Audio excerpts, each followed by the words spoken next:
다 같이 묵상기도 드리심으로 주일 아침 3부 예배 하나님 앞에 올리겠습니다.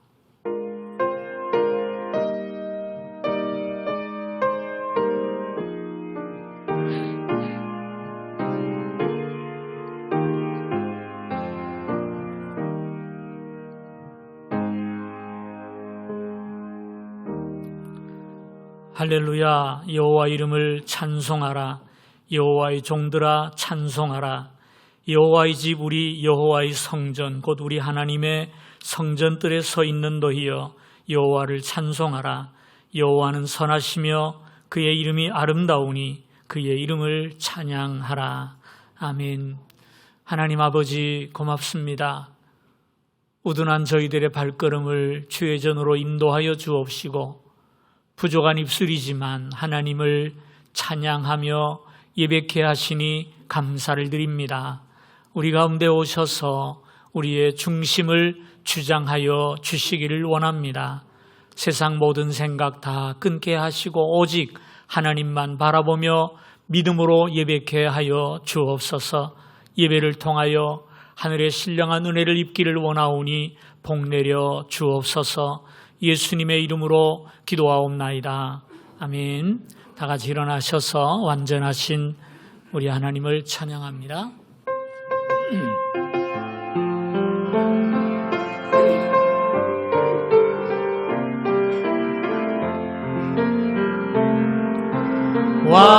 완전하신 나의 주 의의 길로 날 인도하소서. 행하신 모든 일 주님의 영광 다 경배합니다. 예배합니다.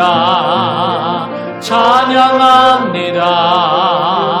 주님만 날 다스리소서. 예배합니다. 찬양합니다. 주님 홀로 높임 받으소서. 교동문을 같이 교동합니다. 하나님은 우리의 피난처시요 힘이시니 환난 중에 만날 큰 도움이시라. 그러므로 땅이 변하든지 산이 흔들려 바다 가운데 빠지든지 바닷물이 솟아나고 뛰놀든지 그것이 넘침으로 산이 흔들릴지라도 우리는 두려워하지 아니하리라. 한 시내가 있어 나뉘어 흘러 하나님의 성 곧 지존하신 이의 성소를 기쁘게 하도다. 하나님이 그 성중에 계시네 성이 흔들리지 아니할 것이라. 새벽에 하나님이 도우시리라. 그가 땅 끝까지 전쟁을 쉬게 하시며 벌을 걷고 창을 끊으며 수레를 불사르시는도다. 이르시기를 너희는 가만히 있어 내가 하나님 됨을 알지어다. 내가 모든 나라 중에서 높임을 받으리라. 내가 세계 중에서 높임을 받으리라 하셨다. 만군의 여호와여 여호와께서 우리와 함께 하시니 야곱의 하나님은 우리의 피난처시로다. 아멘. 신앙 고백 올립니다. 전능하사 천지를 만드신 하나님 아버지를 내가 믿사오며 그 외아들 우리 주 예수 그리스도를 믿사오니 이는 성령으로 잉태하사 동정녀 마리아에게 나시고 본디오 빌라도에게 고난을 받으사 십자가에 못 박혀 죽으시고 장사한 지 사흘 만에 죽은 자 가운데서 다시 살아나시며 하늘에 오르사 전능하신 하나님 우편에 앉아 계시다가 저리로서 산자와 죽은 자를 심판하러 오시리라. 성령을 믿사오며 거룩한 공예와 성도가 서로 교통하는 것과 죄를 사하여 주시는 것과 몸이 다시 사는 것과 영원히 사는 것을 믿사옵나이다. 아멘. 자리에 앉으셔서 찬송 10장을 이어서 올려드립니다.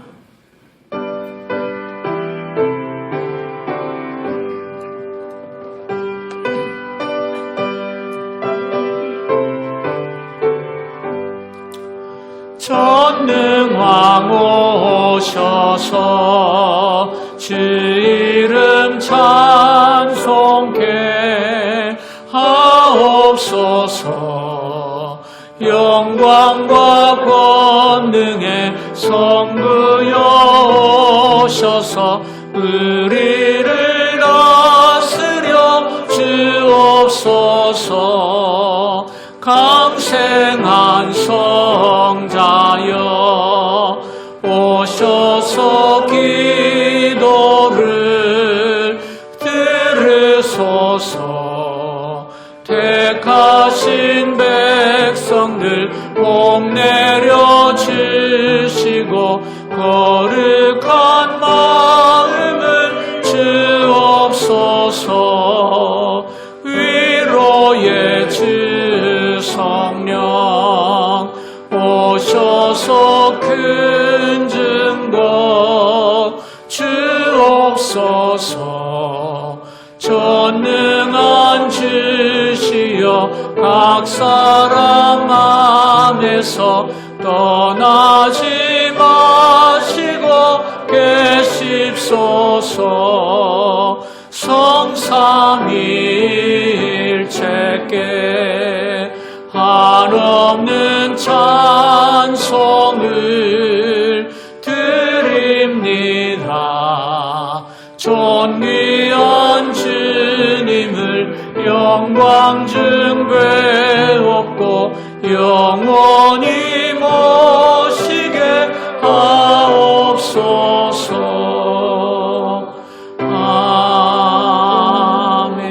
아멘.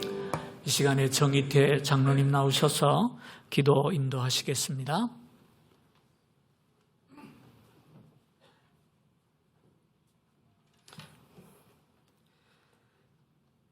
기도드리겠습니다. 사랑과 은혜가 풍성하신 살아계신 아버지 하나님, 은혜를 진심으로 감사드립니다. 한 주간 동안 저희들을 이 모양 저 모양 가운데서 하나님께서 지켜주시다가 저희들 거룩한 성회를 맞이하여 저희들 하나님의 귀한 성전에 불러주셔서 아버지 하나님 앞에 예배드리며 찬양드리며 귀한 제단 쌓을 수 있는 귀한 은총 주심을 진심으로 감사드립니다. 한 주간 동안 저희들이 살아가는 과정 가운데서 때로는 하나님을 의식하지 못하고 때로는 아버지 하나님 아버지 앞에 많은 아버지 하나님의 잘못을 저지른 적도 많이 있습니다. 그러나 아버지 하나님 이 시간에 하나님 앞에 제단 시작하기 이전에 아버지 하나님 앞에 용서를 구하오니 하나님께서 용서해 주셨고 저희들이 드리는 찬양 하나님께서 받으시고 영광 돌려주시길 간절히 바라고 원합니다. 저희들이 드리는 기도 하나님께서 아버지 하며 들으시고 응답해 주길 간절히 바라고 원합니다. 사랑하시는 아버지 하나님, 우리 사랑하는 아버님 성도들 한 주간 동안 살아가는 과정 가운데서 코로나19라는 아버지며 어려운 아버지 하나님의 환경 속에서 아버지 하나님, 저희들을 하나님께서 지켜주신 은혜를 진심으로 감사드립니다.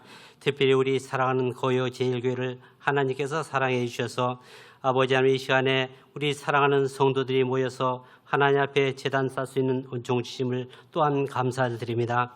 이 시간에 아버지 하나님, 저희들이 이 시간에 예배드리는 이 모든 과정이 이 자리에 참석하지 못한 우리 사랑하는 성도들이 있습니다. 각 가정에서 또한 있는 처소처에서 아버지 하나님의 같은 은혜로 함께해 주셨고 우리 세우신 목사님을 통하여 들려주는 아버지 하나님의 귀한 말씀이 저희들에게는 하나님의 귀한 말씀으로 아버지 하나님 저희들에게 생명의 양식이 될 수 있는 귀한 은총 주시길 간절히 바라고 원합니다.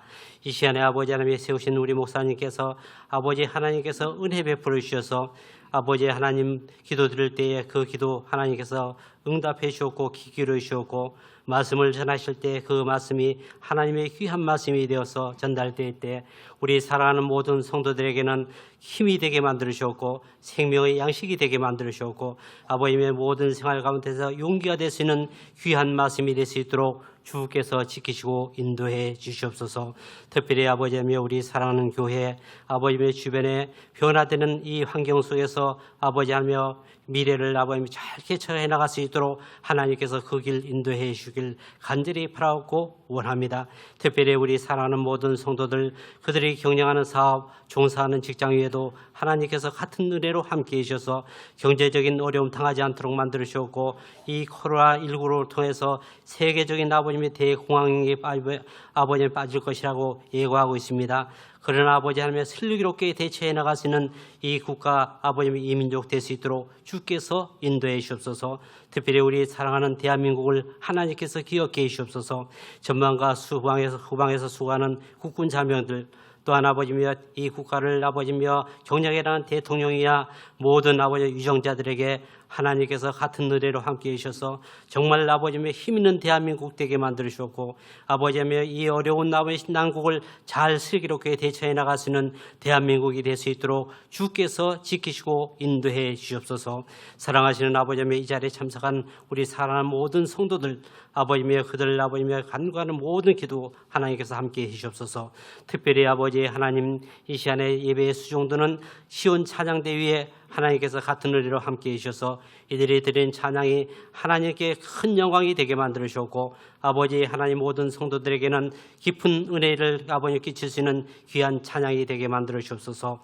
이 시간에는 아버지며 시작하는 첫 시간입니다. 마친 시간까지 악한 마귀 틈타지 못하도록 성령께서 역사해 주옵소서. 이 모든 말씀을 예수님의 거룩하신 이름으로 간절히 기도드립니다. 아멘.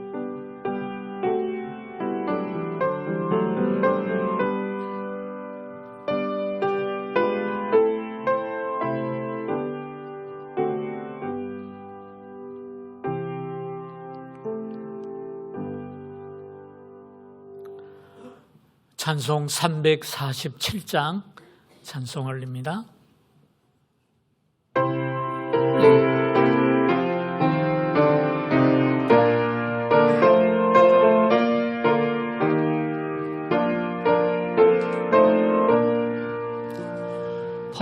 허락하신 새 땅에 들어가려면 마음의 준비 다하여 힘써 일하세. 여호수아 본마다 앞으로 가세. 우리 거할 처소는 주님 품일세.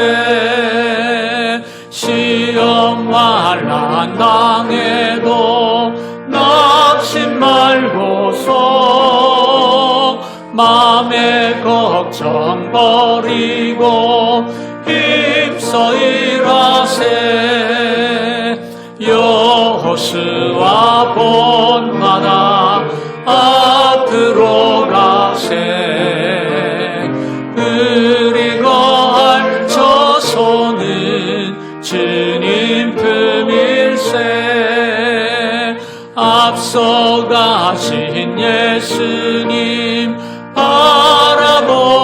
바라보면서 모두 마음을 합하여 힘써 일하세. 여호수아 본마다 앞으로 가세. 우리 거할 처소는 주님 품일세. 일할 곳이 아직도 많이 있으니 담대하게 나가서 힘써 일하세. 여호수아 본마다 앞으로 가세. 우리 거할 처소는 주님 품일세. 아멘. 봉헌기도 함께 올립니다. 하나님 감사합니다. 주님 앞에 나와 예배할 때 빈손으로 나오지 않게 하시고 드릴 마음과 드릴 물질을 허락하셔서 기쁨을 아버지 앞에 예물 드리게 하심을 감사합니다. 봉헌하오니 주님 받아주시고 이 물질을 통해 하나님의 큰 뜻이 이 땅에 성취됨을 보게 하여 주옵소서. 드림으로 하나님의 일에 동참하는 주의 백성들을 그 이름을 하나하나 기억하시고 그 헌금의 제목과 그 마음의 정성들을 기억하셔서 크신 은혜와 복으로 갚아주시기를 원합니다. 무엇을 하든지 어디를 가든지 형통하게 하시고 아버지 영광 드러낼 수 있는 빛과 소금의 삶을 살아갈 수 있도록 은혜 덧입혀 주옵소서. 기쁨으로 드린 성도마다 만배로 복내려 주실 줄로 믿사옵고 예수님의 이름으로 기도하옵나이다. 아멘. 교회 소식을 잠시 전하겠습니다. 코로나가 점점 없어지는 것이 아니고 계속 이어져 가고 있는데요. 많은 그 의사들이 하는 얘기가 없어지기 힘들 거라 이런 얘기를 자꾸 해요. 굉장히 마음이 불안한데요. 서로 좀 조심하시면 좋겠고요. 우리 교회도 이 찬양을 하면서 이 비말이 많이 튀기 때문에 2부 예배를 찬양 예배로 드리던 2부 예배를 전통 예배로 다시 회복을 합니다. 당분간. 그래서 코로나가 조금 어느 정도 수습이 되면 다시 2부 예배는 찬양 예배로 돌아가게 될 것입니다. 그렇게 하시고 동참해 주시면 좋겠고요. 특별히 광고를 좀 드려야 되겠어요. 우리가 지금 현장 예배와 온라인 예배를 병행해서 드리고 있습니다. 그러다 보니까 현장 예배를 나오시는 분들은 또 열심히 나오시고 또 좀 불안하신 분들은 집에서 이렇게 온라인 예배를 계속 드리시는데 이렇게 제가 전해 듣는 바로 예배 드리는 모습이 천태만상이더라고요. 어떤 가정을 보면 아침에 일어나면은 대청소를 하신답니다.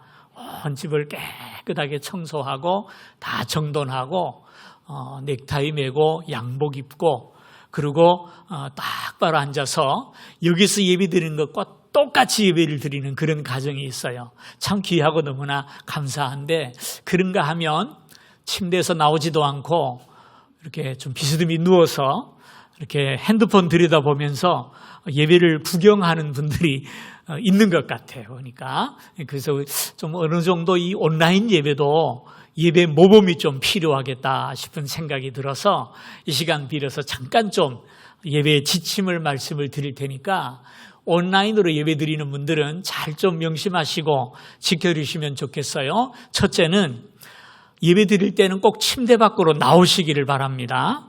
거실이든 방으로 나오셔야지 침대에 누워서 예배 드리는 것은 절대로 찬상할 수가 없습니다. 두 번째, 침대 밖에 나오는 것으로 끝내지 마시고요. 꼭 세수를 하시고 얼굴에 바를 것 좀 바르시고요. 주변을 좀 정리정돈을 하시기를 바랍니다. 벗어놓은 옷 그냥 여기저기 뿌려놓은 상태에서 예배드리지 마시고 정말 그 예배드리는 성전답게 깨끗하게 좀 정돈을 하시면 좋겠고 복장도 그저 잠옷 입은 채로 예배드리지 마시고 좀 외출복 정도는 갈아입어야 될 것 같아요. 정장까지는 제가 바라지 않습니다만은 외출복 정도로는 이렇게 갖춰 입으시고 하나님 앞에 예배를 드리시는데 가급적이면 이 자리에 나오셔서 예배 드리는 예배를 하나님은 가장 기뻐하십니다. 물론 하나님은 중심을 보시지만 우리는 몸이 움직여야 중심도 따라오게 돼 있더라고요. 그러니까 가급적이면 여기 오시고 혹시 아침에 일어났더니 열이 좀 있다 하시는 분들은 안 오시는 게 좋습니다. 그리고 집에서 예배 드려도 하나님 충분히 기뻐하시고요. 또 일어났더니 몸이 찌뿌둥한데 컨디션이 안 좋아요. 그런 분들도 혹시 오가는 길에 감염될 수가 있으니까 집에서 예배 드리셔도 아무 문제 없습니다. 중요한 것은 비가 좀 온다고 아이고 오늘 집에서 하자 이건 아닙니다. 이건 저 찬성 못합니다.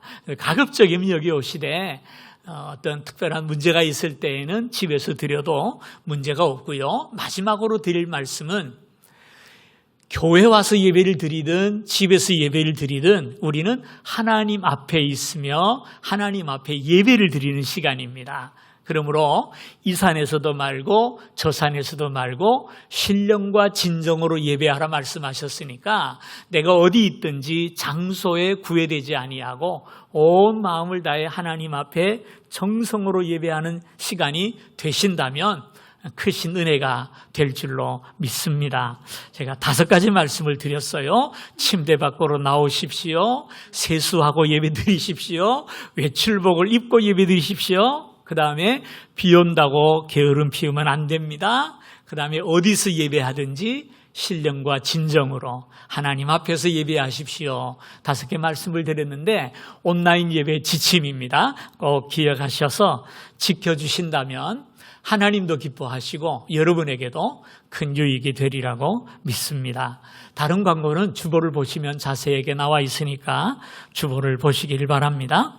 이 시간에 우리 하나님 말씀을 같이 읽습니다. 읽으실 말씀은 야고보서 1장 2절 4절 그리고 12절 13절입니다. 이영민 안수립사님 나오셔서 봉독하시고 그 후에 시온 찬양대 찬양이 있겠습니다.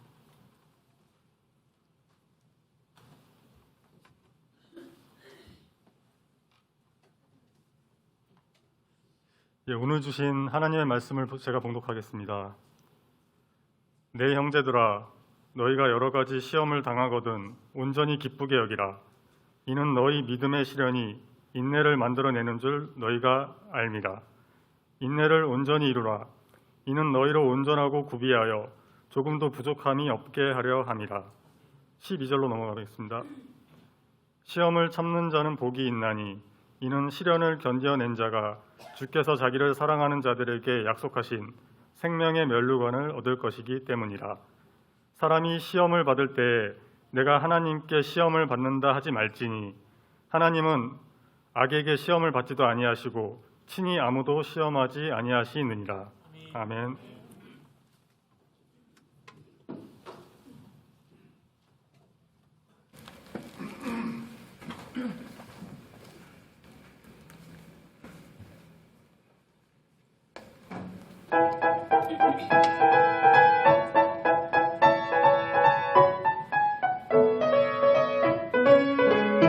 늘 진정 사모하는 친구가 되시는 구주 예수님은 아름다워라. 사람 빛을 깜하여 빛나는 새벽별 주님 영원할 길 아주 없도다. 내 맘이 아플 적에 큰 위로 되시며 나 외로울 때 좋은 친구라. 주는 저 산 밑에 백합 빛나는 새벽별 이 땅 위에 비길 것이 없도다. 내 맘의 모든 염려 이 세상 보라도 주님 항상 같이 하여 주시고 시험을 당할 때에 악마의 계교를 즉시 물리치사 나를 지키네. 온 세상 날 버려도 주 예수 안 버려 끝까지 나를 돌아보시니 주는 저 산 밑에 백합 빛나는 새벽별 이 땅 위에 비길 것이 없도다.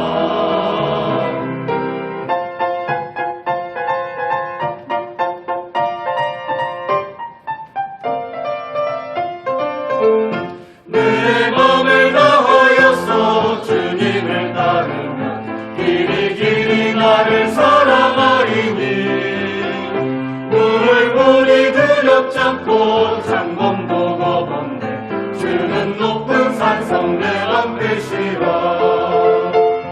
내 영혼 못 이시는 그 은혜 누리고 나 친히 주를 뵙기 원하네. 주는 저 산 밑에 백합 빛나는 새벽별 이 땅 위에 비길 것이 없도다. 주는 저 산 밑에 백합 빛나는 새벽별 이 땅 위에 비길 것이 없도다. 이 땅 위에 비길 것이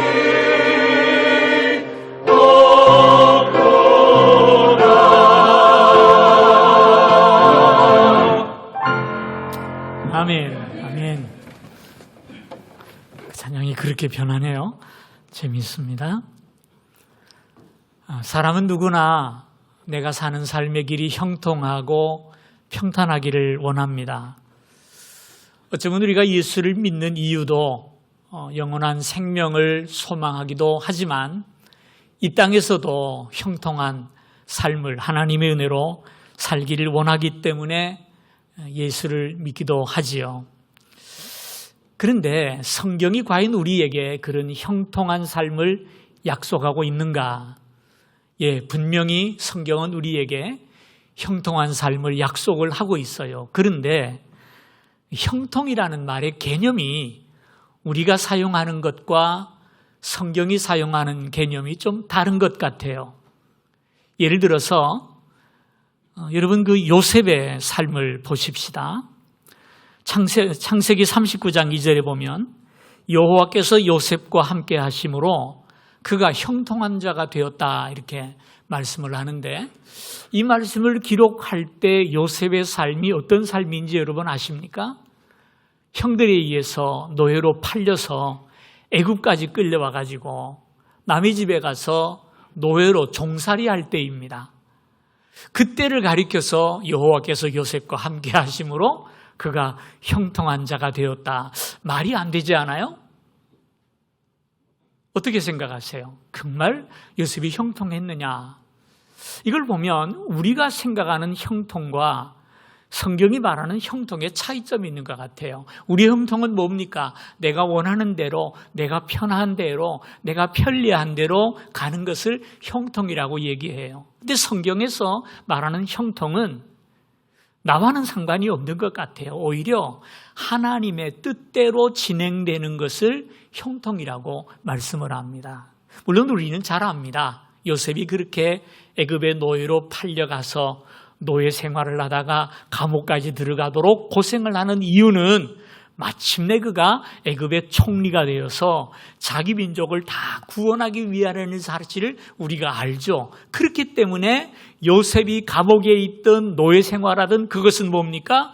형통이죠. 왜? 하나님의 뜻대로 진행돼 가고 있는 중이니까 형통이라는 말이에요. 이처럼 성경은 우리에게 가끔 역설적인 말씀을 자주 하세요. 우리가 생각할 때는 전혀 그렇지 않은데 성경은 그렇다고 말씀을 하는 거예요. 그러면 우리는 뭘 따라가야 되겠습니까? 오늘 본문이 바로 그런 말씀입니다. 2절에 이런 말씀이 있죠. 내 형제들아 너희가 여러 가지 시험을 당하거든 온전히 기쁘게 여기라 그랬어요. 아니 이런저런 시험이 한두 개도 아니고 여러 가지 시험을 만나고 있는데 어떻게 우리가 그 속에서 기뻐할 수가 있겠습니까? 시련은 고통스러운 것이죠. 시험은 가능하면 피하고 싶은 것이 우리들의 마음이에요. 그런데 어떻게 우리는 그런 시험들을 만날 때 기뻐할 수가 있겠습니까? 오늘 본문은 우리에게 그 이유를 말씀해 주고 있습니다. 힘들고 곤고하고 고통스러울지라도 시험을 당할 때 우리가 기뻐할 수 있는 이유가 무엇이냐? 세 가지를 우리가 찾아볼 수 있는데요. 첫째는 하나님을 신뢰할 때 우리는 기뻐할 수 있습니다. 여러분 하나님이 누구시죠? 우리의 아버지라고 우리는 고백을 합니다. 세상에 어느 아버지가 자기 자식 고생하는 것을 좋아할 아버지가 있겠습니까? 하나님의 마음도 똑같단 말이에요. 예레미야 애가 3절에 보면 이런 말씀이 나와요. 주께서 인생으로 고생하게 하시며 근심하게 하심은 뭐라 그랬죠?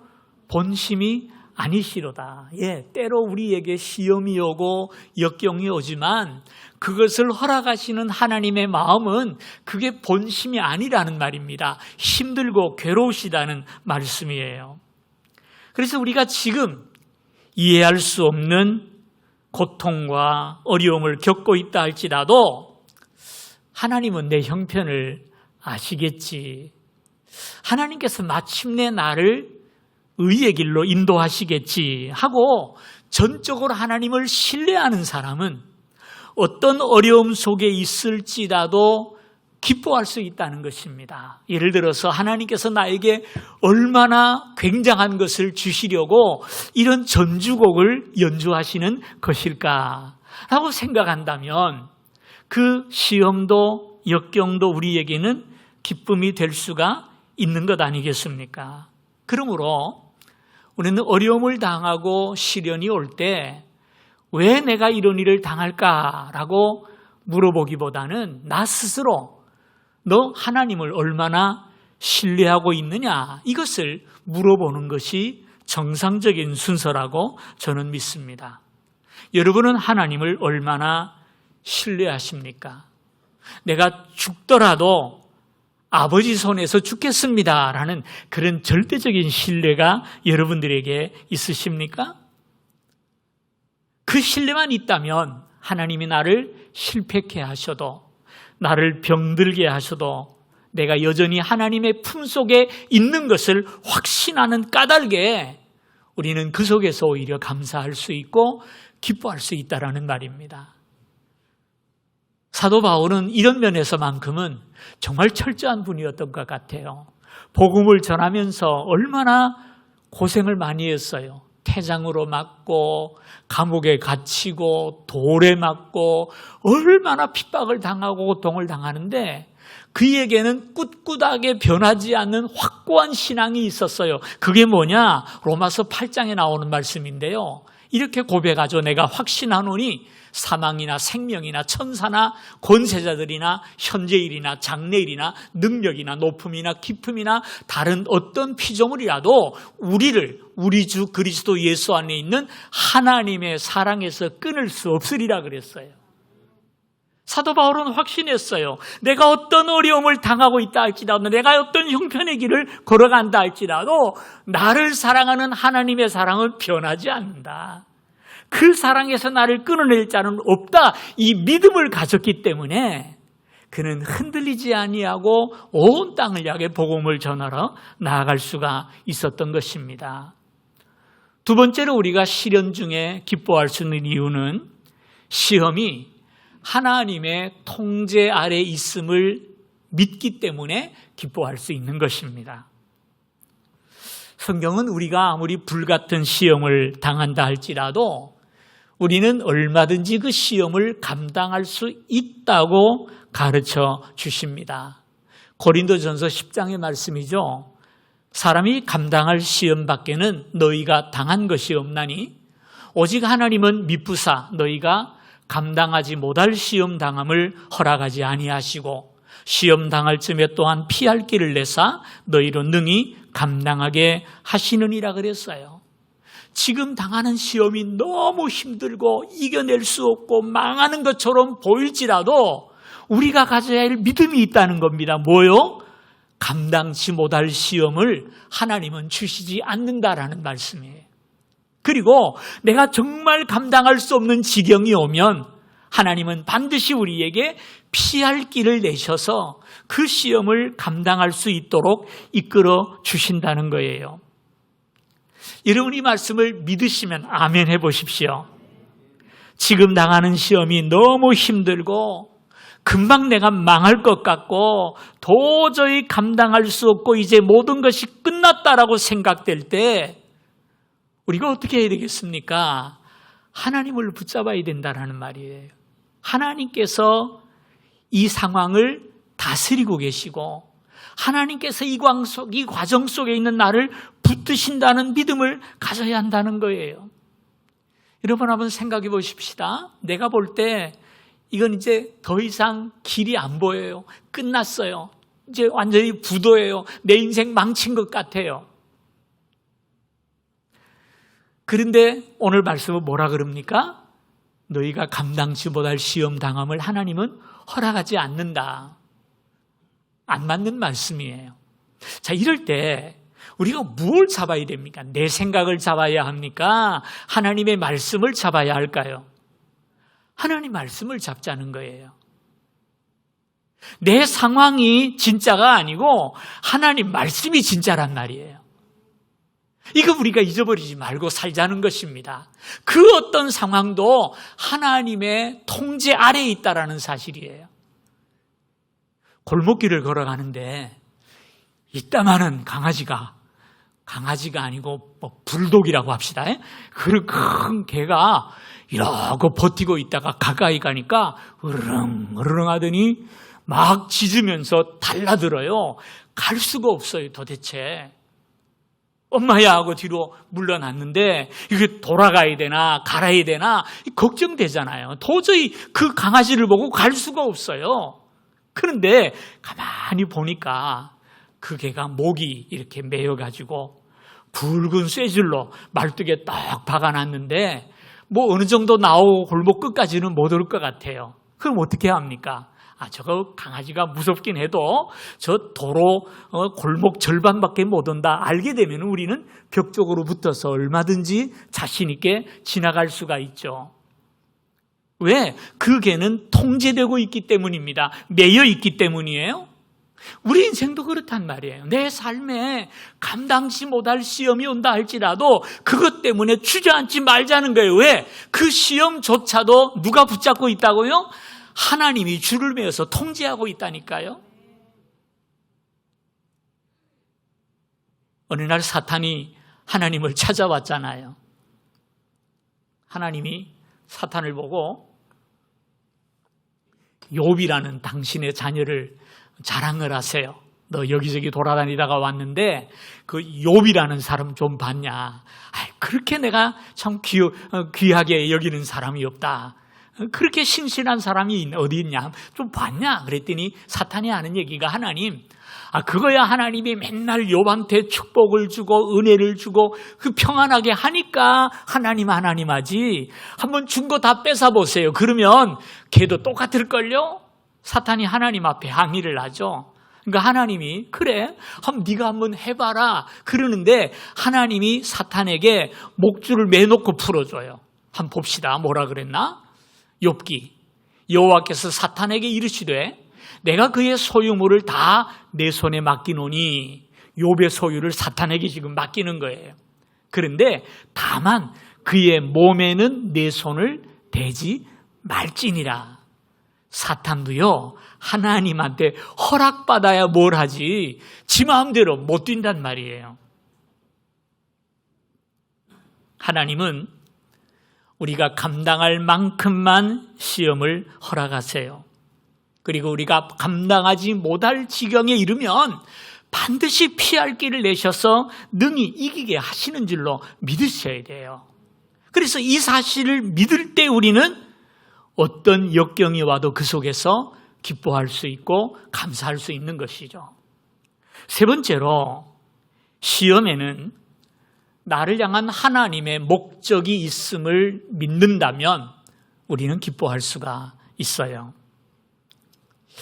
시련을 겪는 것은 괜한 고생을 하는 것이 아니에요. 오늘 4절 말씀을 보면 하나님께서 우리에게 시험을 주시는 이유가 있어요. 이는 너희로 온전하고 구비하여 조금도 부족함이 없게 하려 함이라 그랬어요. 우리를 온전하고 준비시켜서 부족함이 없도록 만드시려고 우리에게 시험을 주신다는 겁니다. 마치 무엇과 같으냐 하면 젊은 청년들이 19살이 되면 군에 입대를 하잖아요. 군에 입대를 하면은 훈련소에 먼저 들어가는데 들어가기 전에 머리를 다 깎고 들어갑니다. 그죠? 머리를 싹 깎고 들어가면 군복으로 다 갈아입혀요. 입었던 옷은 다 싸가지고 집으로 보내고 그리고 군복을 다 입혀요. 그러면 다 군인같이 보여요. 근데 그게 군인이냐? 아니에요. 그 상태로 전쟁터 보내면 다 죽지 살아남기 힘들어요.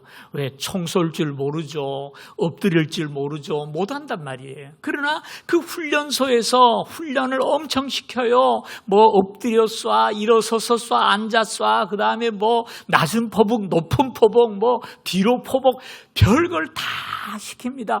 왜 그 고생을 시키는 겁니까? 이놈들 세상에서 잘 살다 왔지 한번 맛 좀 봐라 그래서 시키는 거예요? 아니에요. 훈련소에서 흘리는 땀 한 방울이 전쟁터에서 피 한 방울이기 때문에 땀을 많이 흘리면 흘릴수록 전쟁터에서 피를 흘리지 않고 전사가 되어서 이길 수 있단 말이에요. 그래서 훈련시키는 것 아니겠습니까?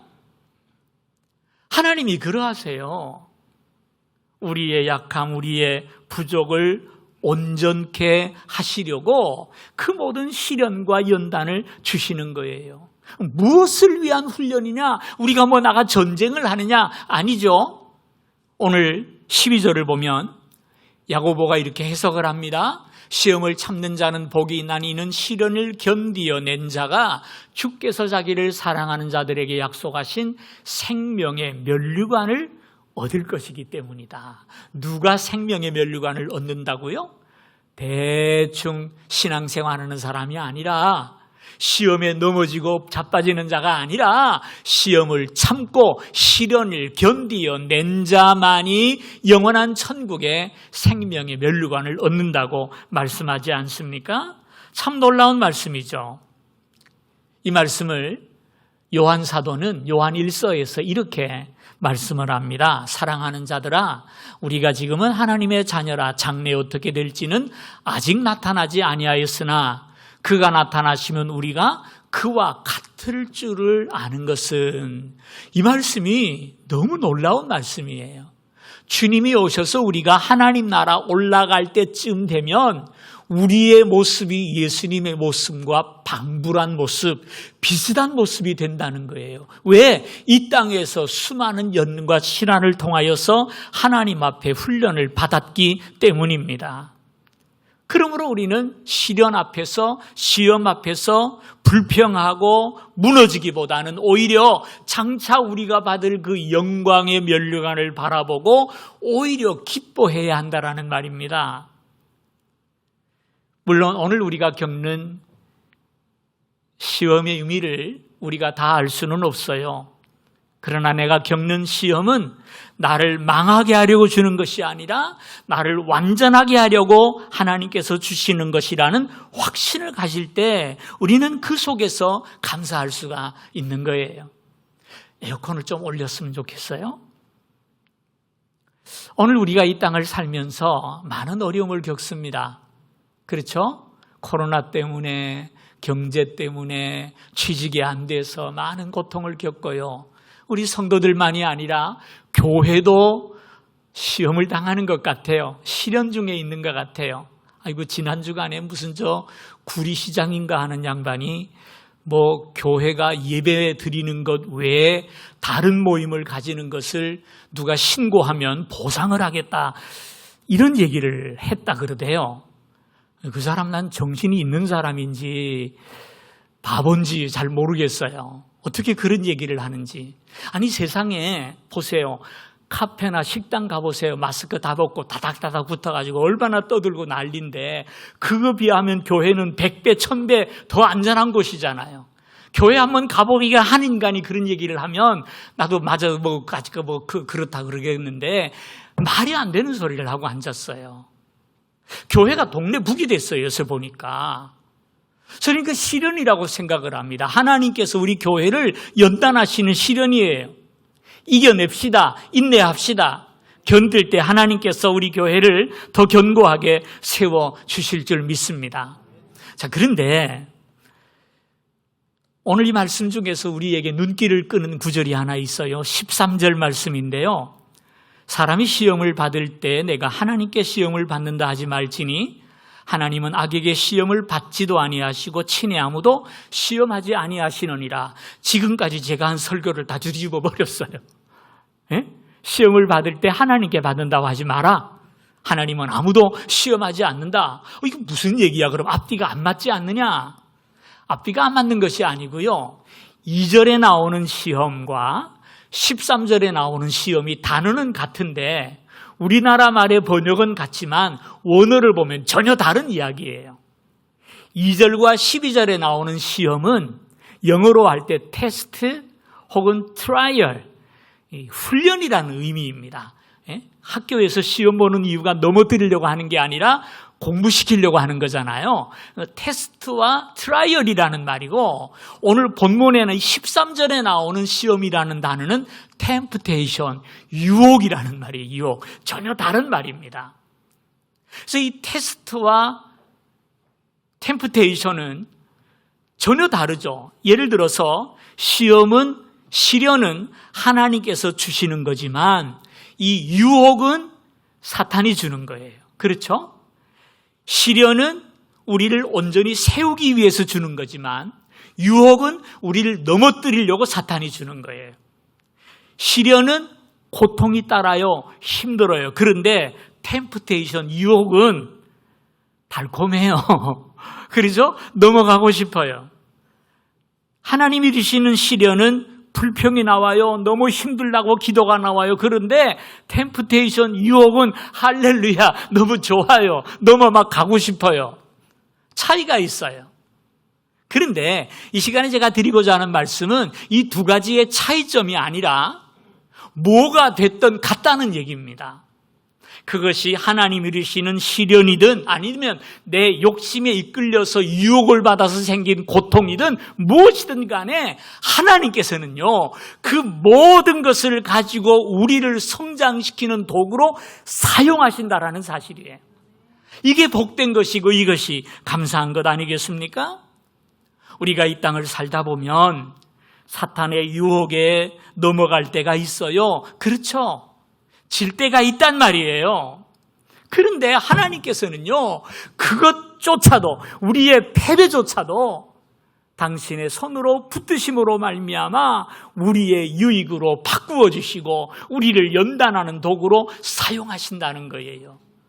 그게 시편 37편의 말씀입니다. 여호와께서 사람의 걸음을 정하시고 그의 길을 기뻐하시나니 그는 넘어지나 아주 엎드러지지 아니함은 여호와께서 그의 손으로 붙드심이로다. 할렐루야.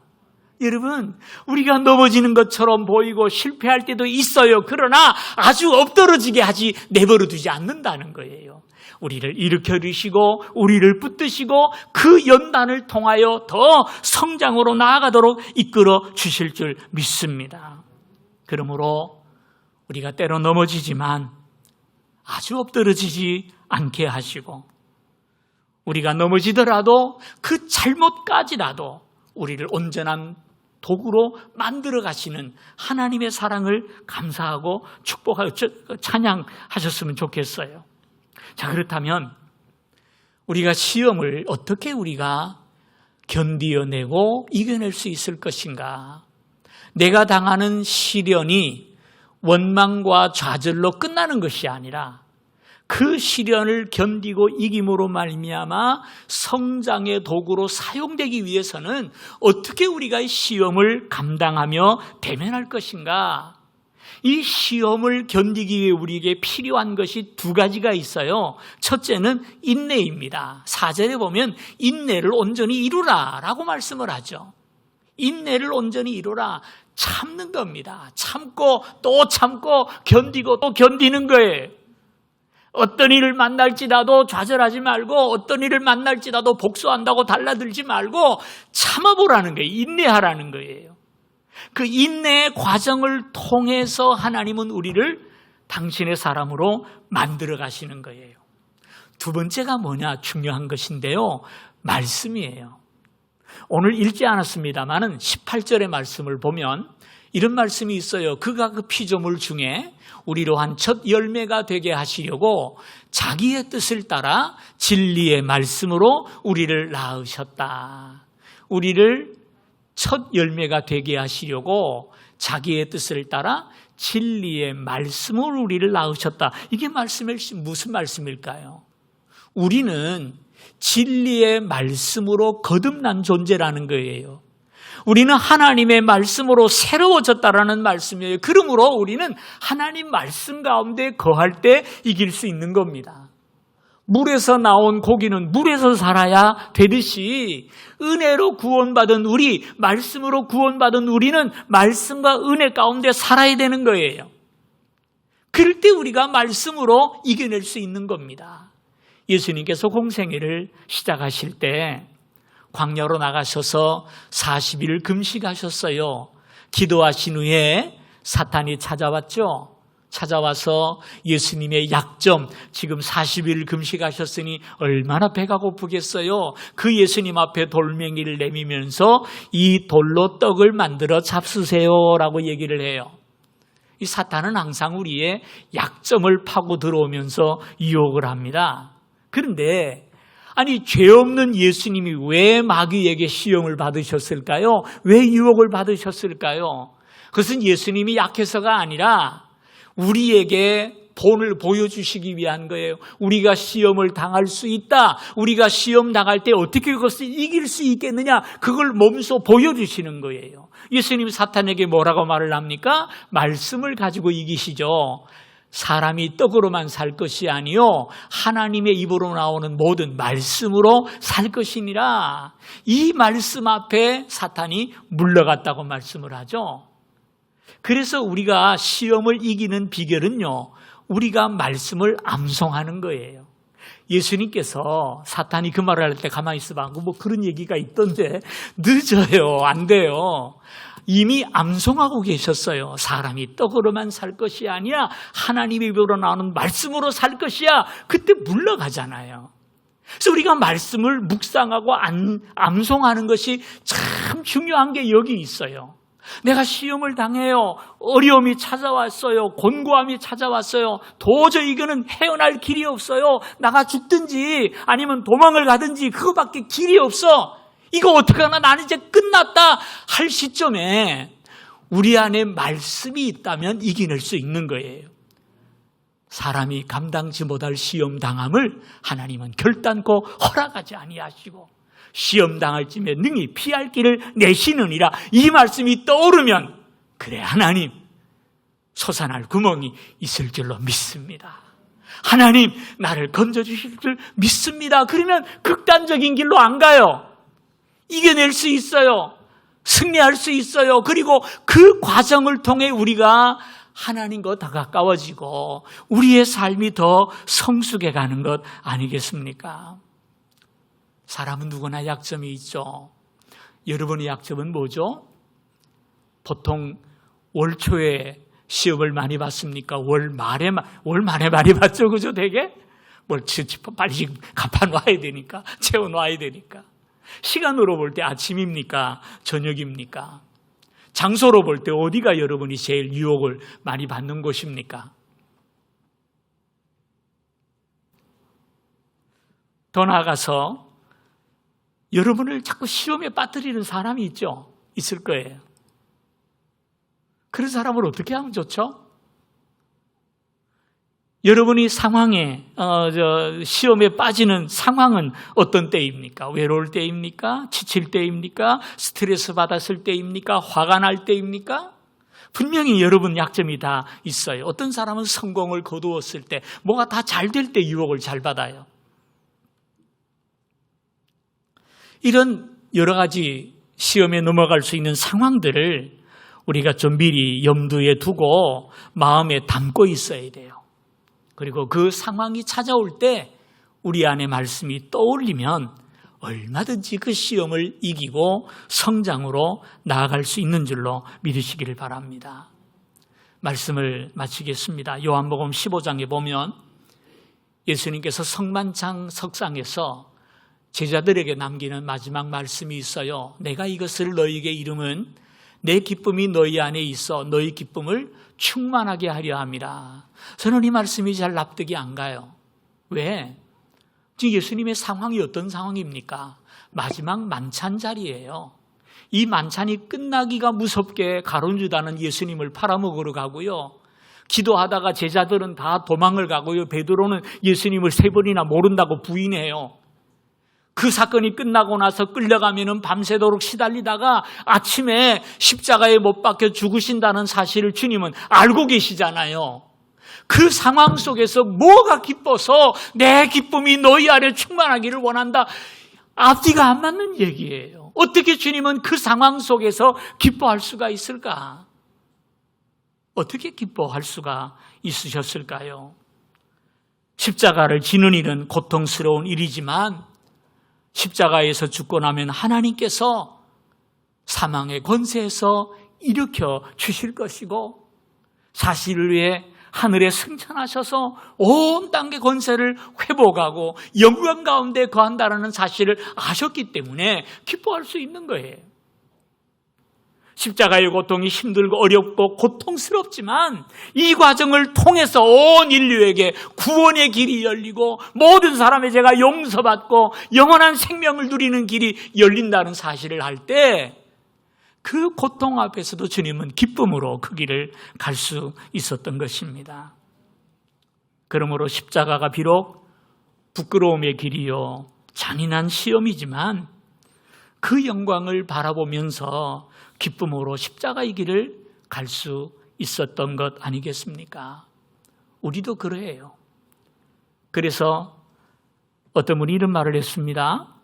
여러 가지 시험이 당신의 삶 속에 굴러오면 그들을 침입자로 여기지 말고 친구로 여기십시오. 인내하는 과정을 통해서 당신의 속사람은 예수님처럼 성숙한 자리에 이를 것이기 때문입니다. 그랬어요. 아무런 시련 없이 이 땅에서 모든 것을 다 가지고 누리며 살다가 마지막 순간에 내가 어디 갈지를 모르면서 임종한다는 것, 실패 인생이죠. 얼마나 불행합니까? 그러나 고난과 역경을 인내로 견디다가 영광의 면류관을 바라보며 이 땅을 떠난다면 그 인생은 성공 아니겠습니까? 영광스러운 인생이 아니겠습니까? 요한복음 21장에 보니까요, 천국에 들어가는 문이 12개가 있더라고요. 하나만 있는 줄 알았더니 12개가 있어요. 근데 12개의 문이 뭘로 만들어졌는지 여러분 아시죠? 뭐죠? 천국의 12가지 문이요, 12개의 문이 진주로 되어 있어요. 진주. 금도 아니고 다이아몬드도 아니고 진주로 그 문이 만들어졌더라고요. 왜 그럴까 생각을 했어요. 진주가 어떻게 만들어지는지 아시죠? 그 딱딱한 조개 속살은 참 부드러워요. 먹이를 찾아 바다 밑을 돌아다니다가 모래 한 알이 그 속살 깊은 곳에 들어가 박히면 따갑잖아요. 조개가 아프니까 그 따가운 모래를 진을 내가지고 감쌉니다. 감싸면 이게 좀 커져요. 그러면 더 껄끄러워. 또 내고 하다 보니까 영롱한 진주가 그 조개살에서 나오잖아요. 인내를 통해서 진주가 나오는 거예요. 진주는 인내의 상징인 것입니다. 우리가 이 땅을 살면서 시련을 피하지 아니하고 온 몸으로 잘 극복하며 견디며 인내하게 될 때 우리는 그 진주문에 들어갈 수 있는 하나님의 백성이 될 줄로 믿습니다. 사실 우리를 보면 우리가 참 많이 다듬어져야 돼요. 지금 내 모습 가지고 하나님의 자녀다, 천국의 시민이다 말하기가 참 부끄럽지 않습니까? 어떻게 우리가 그 자격을 얻는 것입니까? 시련을 통해서 우리를 깨끗하게 하시고 연단을 통해 우리를 완전한 모습으로 만들어 가시는 하나님의 손길을 거부하지 말고 기쁨으로 받으시기를 바랍니다. 인내로 견디시기를 바랍니다. 그때 우리는 하나님의 백성으로 다듬어지는 것이요, 주님의 형상을 닮아갈 수가 있는 것입니다. 그러므로 사랑하는 성도님들, 시련 앞에서 기뻐하십시다. 내 육신은 비록 힘들어 쓰러질 지경일지 몰라도 내 영혼은 그날의 영광을 바라보면서 기쁨으로 시련을 이겨내는 저와 여러분이 되실 줄로 믿습니다. 그래서 우리 모두가 그 영광의 문에 들어가서 우리를 구원하시는 예수님과 영생복락을 누리는 아름다운 복을 누리는 모든 성도가 되기를 주님의 이름으로 축원합니다. 기도하겠습니다. 하나님 고맙습니다. 귀한 말씀을 통하여 우리가 오늘 이 땅에서 당하는 시련과 연단이 하나님의 축복이요, 주님을 닮아가기 위한 연단임을 저희들이 배웠습니다. 시험과 연단을 피하는 자가 되지 말게 하시고 인내와 말씀으로 견디고 극복하며 이김으로써 하나님의 뜻을 세워가는, 하나님의 나라에 어울리는 사람으로 변화되어가는 주의 백성들이 되게 하여 주시옵소서. 연단을 피하는 자가 되지 않게 하시고 오히려 그것을 기쁨으로 여기며 잘 감당함으로 예수님 닮아가는 주님의 귀한 백성들 되게 하여 주옵소서. 예수님의 이름으로 기도하옵나이다. 아멘. 우리 일어나셔서 함께 찬양하십니다.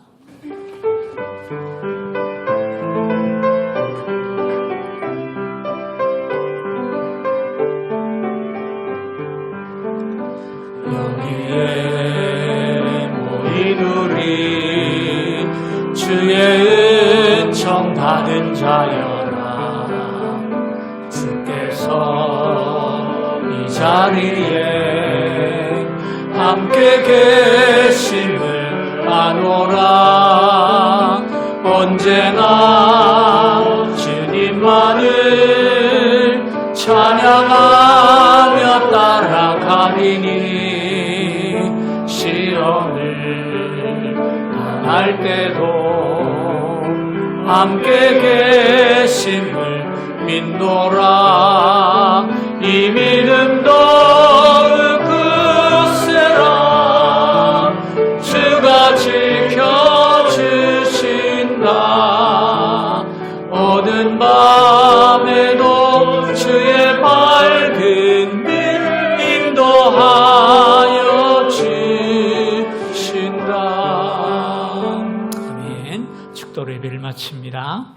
지금은 우리 주 예수 그리스도의 크신 은혜와 하나님 아버지의 무한하신 사랑과 성령님의 감화, 감동, 교통하시며 어떠한 시험 중에서라도 하나님의 손길을 기다리며 기쁨으로 승리하기를 소원하는 모든 성도들과 그들의 삶 가운데 영원토록 함께 있을지어다. 아멘.